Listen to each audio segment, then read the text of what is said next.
Corona virus महामारी से निपटने के लिए केंद्र सरकार ने मेगा प्लान तैयार किया है। सरकार की योजना अगले एक हफ्ते में देश के 11 राज्यों के 27 जिलों में पूरी ताकत झोंक देने की है। ये वे जिले हैं जहां के देश के करीब 70% कोरोना संक्रमित मरीज हैं। इन जिलों के लिए खास रणनीति बनाने के बाद ही सरकार ने लॉकडाउन में धीरे धीरे छूट देने की प्रक्रिया शुरू की है।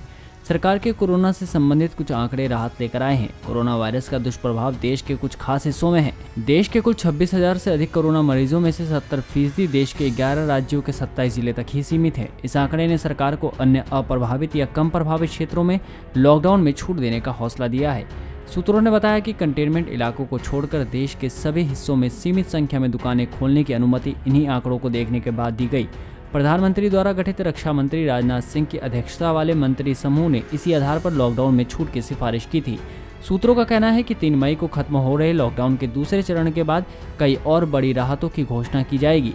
इन जिलों को छोड़कर अन्य जिलों में कड़ी शर्तों के बाद सरकार बड़ी छूट देगी। सरकार की रणनीति इन 27 जिलों की घेराबंदी करने की है। इन जिलों में लॉकडाउन का बेहद सख्ती से पालन कराने के साथ ही कोरोना जांच की रफ्तार भी बढ़ाई जाएगी। सरकार की योजना 3 मई के बाद इन जिलों में संक्रमितों की संख्या को हर हाल में बढ़ने से रोकने की है। सरकार को उम्मीद है कि मई के पहले हफ्ते के बाद देश में कोरोना मरीजों की संख्या स्थिर होने के संकेत मिलने लगेंगे। सरकार गुजरात के 3 जिलों अहमदाबाद, सूरत और वडोदरा और महाराष्ट्र के 3 जिलों मुंबई, पुणे और ठाणे को लेकर बेहद चिंतित है। यहाँ कोरोना संक्रमित मरीजों की संख्या बढ़ने की रफ्तार खतरनाक स्तर पर है।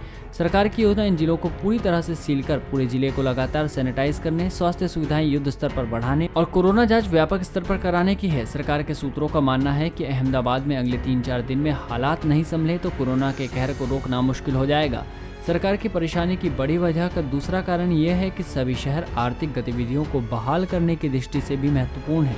कोमल के साथ दीपक कुमार की रिपोर्ट, पंजाबकेसरी.com। यदि आप ये वीडियो फेसबुक पर देख रहे हैं तो कृपया पेज को लाइक कीजिए। यदि आप ये वीडियो यूट्यूब पर देख रहे हैं तो कृपया चैनल को सब्सक्राइब करें और बेल आइकन को दबाना ना भूलें ताकि कोई भी नोटिफिकेशन मिस ना हो।